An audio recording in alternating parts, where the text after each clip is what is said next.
Hey everyone, welcome to this lecture. और आज का हमारा टॉपिक है उद्योग, इंडस्ट्रीज। पिछली वीडियो में हमने जाना था कि किस प्रकार हमारी समस्त एक्टिविटीज को तीन भागों में बांटा गया है, प्राइमरी, सेकेंडरी और टर्शियरी एक्टिविटीज। इसमें 5वें नंबर की एक्टिविटीज को सेकेंडरी एक्टिविटीज कहा जाता है, जिसमें आते हैं हमारे उद्योग धंधे, इंडस्ट्रीज। उद्योग बेसिकली क्या करते हैं? मैन्युफैक्चरिंग करते हैं। जो प्राइमरी एक्टिविटीज से जो प्रोडक्ट निकलते हैं उनसे नए प्रोडक्ट बनाए जाते हैं, और आज हम जितने भी प्रोडक्ट्स यूज कर रहे हैं वो सभी उद्योगों की देन है। तो आज के इस लेक्चर में हम कवर करेंगे कि उद्योग किसे कहते हैं और ये कितने प्रकार के होते हैं। साथ में हम कवर करेंगे कि क्यों उद्योग सभी जगह नहीं लगाए जा सकते हैं, ऐसे कौन से फैक्टर्स हैं जो उद्योगों की स्थापना के लिए रिस्पॉन्सिबल हैं। तो आइए इस इंटरेस्टिंग से लेक्चर को शुरू करते हैं।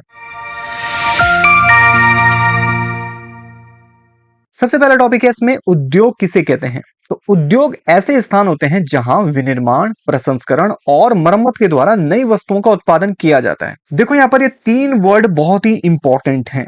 आइए एक एक करके समझते हैं। हम जो कपड़े पहनते हैं, भले ही वो डिजाइन और कलर में अलग अलग हों, लेकिन इन सभी के बनने की प्रक्रिया एक जैसी है।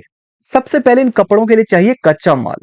कच्चा माल कपास हो सकता है, रेशम का कीड़ा हो सकता है, या फिर नायलॉन या कुछ भी। आप कपास को ही ले लें। तो कपास को खेतों से उगाने के बाद कताई मशीन में डाला जाता है, जहां से बारीक सूत काटते हैं।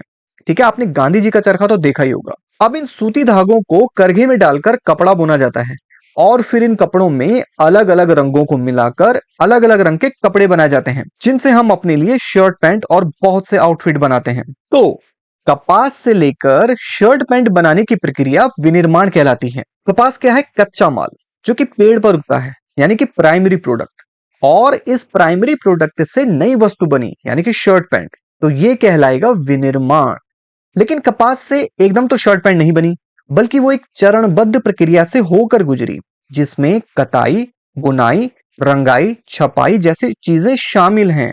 तो ये चरणबद्ध प्रक्रिया कहलाती है प्रसंस्करण, प्रोसेसिंग, जिसमें कच्चे माल का रूप, रंग और आकार बदल जाता है। ठीक है, और फाइनली हो गया इसमें रिपेयरिंग, यानी कि मरम्मत। यानी कि जो वस्तुएं टूट फूट गई हैं उन्हें पिघलाकर या फिर सही करके उनसे नई वस्तुओं का निर्माण रिपेयरिंग कहलाता है। तो उद्योग क्या है? उद्योग ऐसे स्थान हैं जहां विनिर्माण, प्रसंस्करण और मरम्मत के द्वारा नई वस्तुओं का उत्पादन किया जाता है। ठीक है, अब बात करते हैं उद्योगों के वर्गीकरण के बारे में। तो उद्योगों को कैसे क्लासिफाइड किया जाए?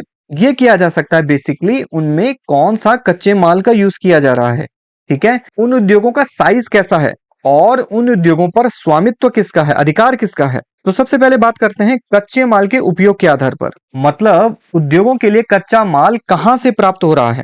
क्या वो कच्चा माल कृषि से प्राप्त हो रहा है, या फिर वो खनिजों से प्राप्त हो रहा है, या फिर समुद्र या फिर वनों से कच्चा माल प्राप्त हो रहा है। तो उद्योगों के लिए कच्चा माल जहां से प्राप्त होगा, उद्योगों का वर्गीकरण वैसा ही हो जाएगा। जैसे कृषि आधारित उद्योगों में कच्चे माल के रूप में वनस्पति और जीव जंतुओं का प्रयोग किया जाता है। इसीलिए कृषि आधारित उद्योगों में वनस्पति तेल उद्योग, डेयरी उद्योग, सूती वस्त्र उद्योग और चमड़ा उद्योग सर्वप्रमुख हैं।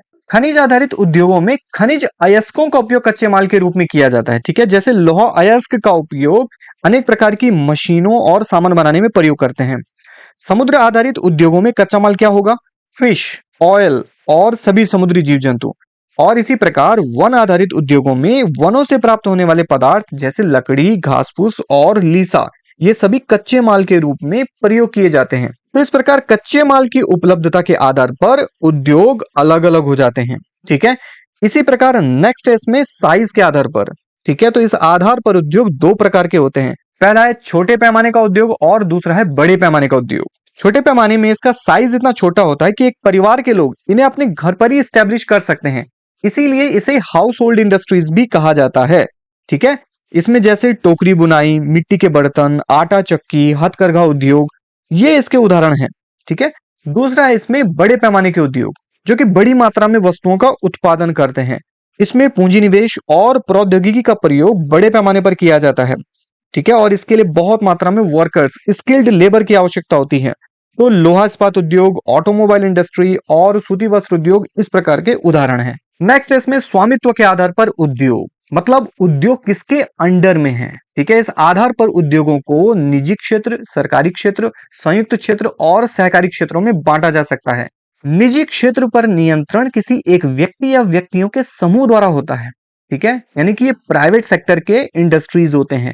सरकारी क्षेत्र का नियंत्रण सरकार के पास होता है, जैसे आपका हिंदुस्तान एरोनॉटिक्स लिमिटेड है, HAL, या फिर स्टील अथॉरिटी ऑफ इंडिया। संयुक्त क्षेत्र PPP मोड पर काम करते हैं, मतलब पब्लिक प्राइवेट पार्टनरशिप, मतलब सरकार और व्यक्तियों का समूह दोनों मिलकर इस प्रकार के उद्योगों को संचालित करते हैं। जैसे मारुति उद्योग लिमिटेड है, ये क्या है, संयुक्त क्षेत्र के उद्योगों का उदाहरण है, ठीक है। अब आमतौर पर सरकार इसी मोड में उद्योगों को बढ़ावा दे रही है। सहकारी क्षेत्र में उद्योगों का स्वामित्व और संचालन कच्चे माल के उत्पादकों, पूर्तिकारों, कामगारों अथवा दोनों के द्वारा होता है, ठीक है। आनंद मिल्क यूनियन लिमिटेड और सुधा डेयरी सहकारी उपक्रम इस प्रकार के उत्तम उदाहरण हैं। तो इस प्रकार उद्योगों को क्लासिफाइड किया जा सकता है। तो अभी हमने जाना कि कितने प्रकार के उद्योग हो सकते हैं, लेकिन क्या ये उद्योग सभी जगह एस्टेब्लिश किए जा सकते हैं? आइए जानते हैं कि वो कौन कौन से फैक्टर्स हैं जो उद्योगों को कंट्रोल करते हैं। जैसा कि अभी तक हमने जाना कि उद्योगों के लिए कच्चा माल आवश्यक है, लेकिन केवल कच्चा माल ही सफिशिएंट नहीं है, ठीक है। जैसे शर्ट पैंट बनाने के लिए कपास की आवश्यकता होती है, लेकिन क्या केवल कपास से ही शर्ट पैंट अपने आप बन जाएगी? नहीं ना। कपास को कताई, बुनाई, रंगाई, छपाई की प्रोसेस से गुजारना होगा, जिसके लिए चाहिए होगा आधुनिक मशीनें, आधुनिक टेक्नोलॉजी, और इन मशीनों टेक्नोलॉजी को यूज करने के लिए स्किल्ड लेबर, और इन लेबर्स के द्वारा जो उत्पादन किया जा रहा है उसे बेचने के लिए बाजार। तो ये सभी मिलकर किसी स्थान पर उद्योगों को स्थापित करवाते हैं। तो आइए इन फैक्टर्स को क्लासिफाइड करें कि किसी भी उद्योग को स्टैब्लिश करने के लिए किन किन चीजों की हमें आवश्यकता होती है। सबसे पहले इसमें बात करते हैं निवेश की। तो उद्योगों के लिए हमें चाहिए होता है कच्चा माल, जमीन, पानी, बिजली, परिवहन के साधन। इन सभी को हमें सबसे पहले इन्वेस्ट करना होता है, ठीक है। और उसके बाद इस इन्वेस्टेड कच्चे माल को स्किल्ड लेबर, आधुनिक मशीन और नई टेक्नोलॉजी के द्वारा प्रोसेस किया जाता है, ठीक है। और इसके प्रोसेस के कारण बनता है हमारा फाइनल प्रोडक्शन। तो जहां पर ये चीजें अवेलेबल होंगी, इंडस्ट्रीज वहां स्टैब्लिश होगी। देखा जाए तो ये एक सिस्टम की तरह काम करता है। सिस्टम में क्या होता है, चीजें इनपुट की जाती हैं, प्रोसेस होती हैं और आउटकम निकलता है, और आउटकम के रूप में फाइनल प्रोडक्ट निकलता है, और फिर उसे मार्केट में बेचा जाता है। तो ये सारा प्रोसेस एक सिस्टम कहलाता है, जिसे कहते हैं इंडस्ट्रियल सिस्टम। और इसी इंडस्ट्रियल सिस्टम से डेवलप होते हैं इंडस्ट्रियल रीजन्स, यानी कि एक तरह का ऐसा क्षेत्र जहां पर बड़ी संख्या में उद्योग एक दूसरे के निकट स्थापित होते हैं और अपनी निकटता के लाभ आपस में बांटते हैं, ठीक है। अब जैसे गाड़ी है, तो गाड़ी में जितने कल पुर्जे लगते हैं, जैसे टायर हो गया, nut bolt, seat, engine, mirror, body, ठीक है, ये सभी अलग अलग उद्योगों के रूप में एक ही जगह पर स्थापित होते हैं, और एक बहुत बड़े एरिया में फैले हुए इन सारे औद्योगिक क्षेत्रों को एक साथ मिलकर कहा जाता है इंडस्ट्रियल रीजन। पूरी दुनिया में इस तरह के इंडस्ट्रियल रीजन होते हैं। जैसे पूर्वी उत्तरी अमेरिका में ग्रेट लेक्स के 8 अमेरिकी राज्य हैं, जापान में याकोहामा का इंडस्ट्रियल रीजन है, चीन में जो मंचूरियन क्षेत्र है वो एक इंडस्ट्रियल रीजन है, रूस का मॉस्को तुला क्षेत्र इंडस्ट्रियल रीजन है, यूरोप में पश्चिमी और मध्य यूरोप का जो क्षेत्र है वो एक औद्योगिक प्रदेश है। इसी प्रकार भारत में भी कुछ प्रमुख औद्योगिक प्रदेश हैं, जैसे मुंबई पुणे प्रदेश, हुगली प्रदेश, गुजरात प्रदेश, गुड़गांव दिल्ली मेरठ प्रदेश। तो इस प्रकार इंडस्ट्रियल रीजन एक बहुत बड़े एरिया में फैले हुए कई उद्योगों का एक समूह है, और इसी तरह विकास हुआ है कई तरह के उद्योगों का, ठीक है। जैसे लोहा इस्पात उद्योग, सूती वस्त्र उद्योग, कागज उद्योग, ठीक है, ऑटोमोबाइल इंडस्ट्रीज, और वर्तमान समय में भी कई तरह के उभरते हुए उद्योग विकसित हो रहे हैं, ठीक है। जैसे सूचना प्रौद्योगिकी से जुड़े हुए उद्योग, या फिर AI आर्टिफिशियल इंटेलिजेंस से जुड़े हुए उद्योग।